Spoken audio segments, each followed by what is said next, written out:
جس کو lot of the things we know already, جس کو شہباز رانا صاحب کہہ رہے ہیں، مفتاح صاحب اس کو وائٹ پریویلیج صحیح کہہ رہے ہیں، کیونکہ جب گورا لکھ دیتا ہے پیپر پہ تو یہ مہر تصدیق ثبت ہو جاتی ہے کہ کتنا یہ نظام ڈس فنکشنل ہو چکا ہے.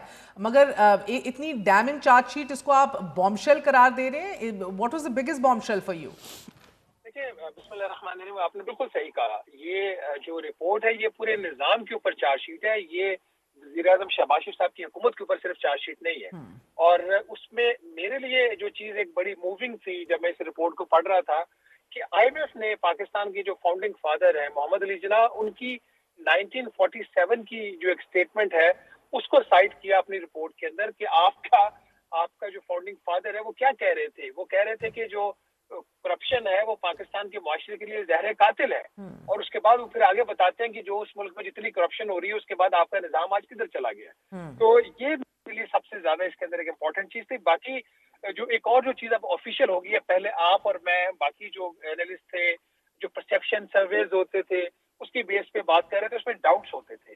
اب یہ والی جو آئی ایم ایف کی رپورٹ ریلیز ہوئی ہے اس میں پاکستان کا جو گورننس کا نظام ہے، اس کی جتنی بھی اکائیاں ہیں، پاکستان کا جو اوور آل اکانومی کا سٹرکچر ہے، اس کے جتنے بھی آگے شعبے ہیں، اس کے اوپر آپ کے پاس اب ایک آتھینٹک ڈاکیومنٹ آ گیا. یہ وہ ڈاکیومنٹ ہے جس کے کئی ڈرافٹ ایکسچینج ہوئے ہیں حکومت پاکستان اور آئی ایم ایف کے درمیان. یہ فائنل ورژن ہے، یہ بھی ڈائلیوٹیڈ فارم ہے. اس میں بہت ساری چیزیں ڈیلیٹ کی گئی ہیں حکومت کے کہنے کے اوپر، حکومت کی سفارش کے اوپر.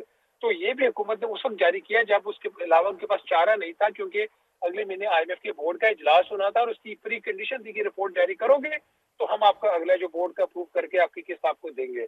تو وی شوڈ ٹیک اٹ، آپ نے بالکل صحیح کہا، we should take it as a charge sheet against the system of, not a charge sheet against any one institution.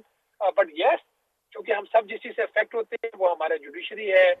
مگر شہباز، میں مفتاح صاحب سے بھی پوچھ رہی تھی، دیکھیں یہ وائٹ پریولیج ضرور ہو، چارج شیٹ اس حکومت کا نہ صحیح پورے نظام کا ضرور ہو، لیکن آج اس کا پین آن پیپر ہونا، اس کے اثرات تو یقیناً مرتب ہونے چاہیے اور ہوں گے.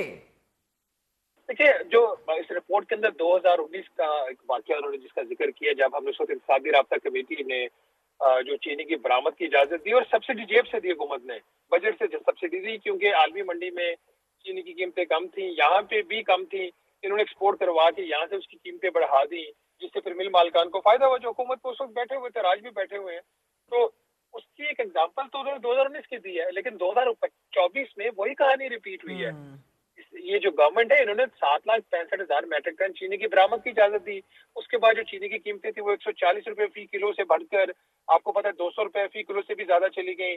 پھر عالمی منڈی میں انہوں نے چینی بیچ کر 114 ارب روپے وہ کمائے. تو کہانی تو آج بھی ریپیٹ ہو رہی ہے، اور یہی وجہ ہے کہ چونکہ کہانی ریپیٹ ہو رہی ہے اور یہ سب لوگ جو ہے وہ اپنے آپ کو نظام سے بالاتر سمجھتے ہیں، کسی کنٹرول میں نہیں ہے، کہ کوئی یہ سمجھتے ہیں کہ ان کو کوئی کچھ نہیں کر سکتا.